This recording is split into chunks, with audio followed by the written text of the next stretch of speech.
Okay, so this is a video game review for Warcraft 3 The Frozen Throne expansion pack, released in 2003 for the PC.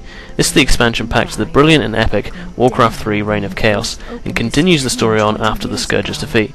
For anyone who's seen my Warcraft 3 review, they'll know that I have a particularly strong love affair with that game. I played it as well as this expansion pack back in the day, and have since replayed them in order to do these reviews. And while some of the shiners come off, they've really been quite strong in retaining what was really enjoyable about them.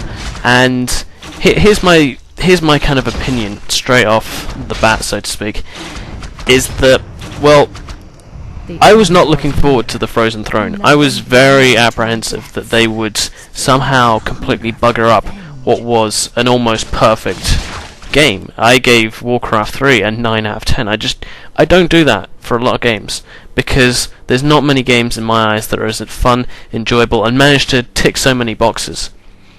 So when a game like that comes along, I really don't like the idea of the developers going and basically crapping all over what is just, for me, a great memory, a great experience of playing this game, and then the next one's just complete cash-in, or they're just milking it or rinsing it or whatever. And this game wasn't quite like that, but it's still not as good.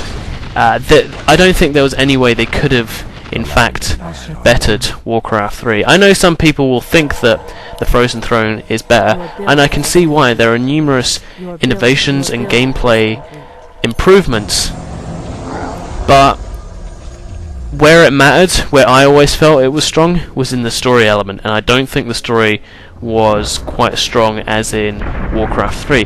And the funny thing is, if we were not even talking about Warcraft 3, the Frozen Throne would be an excellent game, and it's going to get an excellent score. So you know roughly where it's going to score, for those of you who've listened to enough reviews.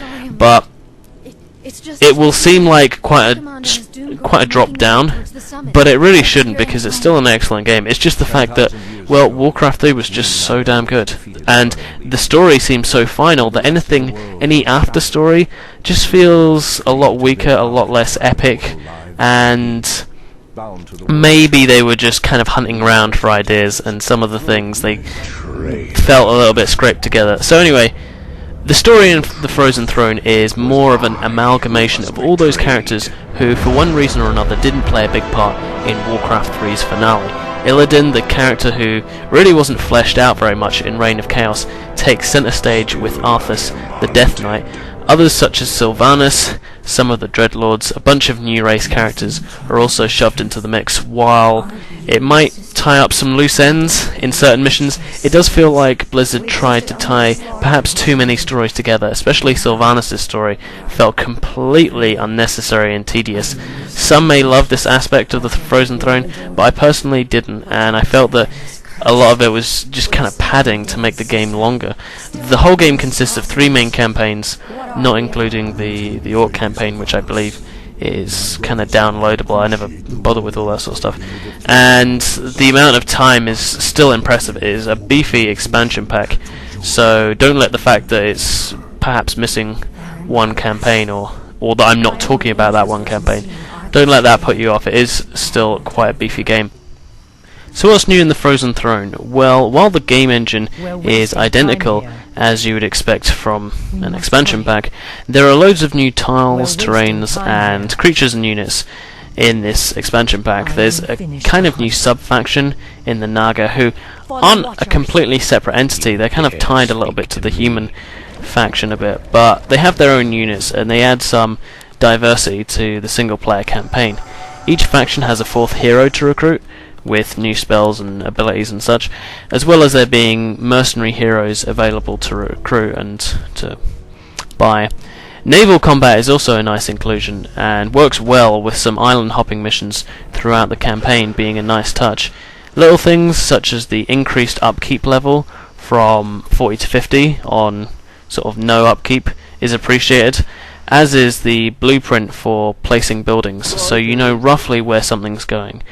There's new music as well, which is still subtle, but it fits well with the game, and overall the game feels sufficiently fresh, and you can tell the developers took care with this game. I mean, just talking about the music, they would take a theme and they would just change it subtly, just in the way it would start off as it had in previous games and then move in a different way, and it's a very nice subtle change. Furthermore, some missions in the game are very innovative. Like one mission, you have to take control of Illidan's prison cage and you have to return it to your base. Only the cage moves very slowly and you can only control 2 heroes, not your side's army. So you're not doing any kind of recruiting and movement of like massive armies or anything like that. You're just moving these 2 heroes, and the AI is controlling both your side and the enemy. And it's a very strange one to describe, but somehow it manages to work really well, and it's one of the best and most memorable missions of the lot.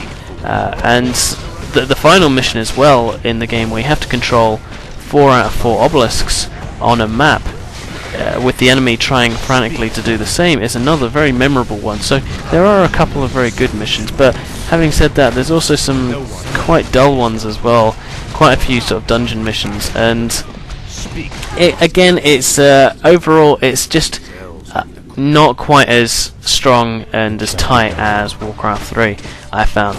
The skirmish mode is far better this time round. It has plenty of maps. It now has a difficulty setting, which was a pretty unforgivable omission from the first game. I think you could get a patch for that for the first game, but yeah, I mean, I always found the skirmish mode in Warcraft, Warcraft 3, the first game, quite difficult actually, and having a difficulty setting is really welcome. The Warcraft world editor is back again, and it's updated with all those new tropical and other world terrains and new units, so that fits in well. So you can see clearly from some of the things I mentioned, there have been some important additions to this game. But in conclusion, Frozen Throne, it is a solidly made expansion pack. There's no doubt about that.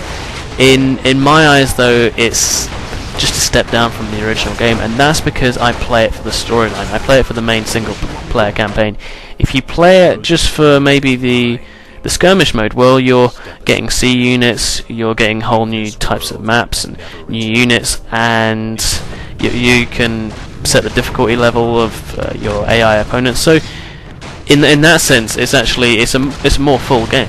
So if you only play it for the skirmish mode, it's gonna only improve your experience. Whereas I think, for me, just playing it for the single player campaign, it was never really gonna challenge Warcraft 3 in my mind. It's a nice supplementary. It certainly doesn't bring the series crashing down, but I don't think they could have ever kind of bettered it in a way.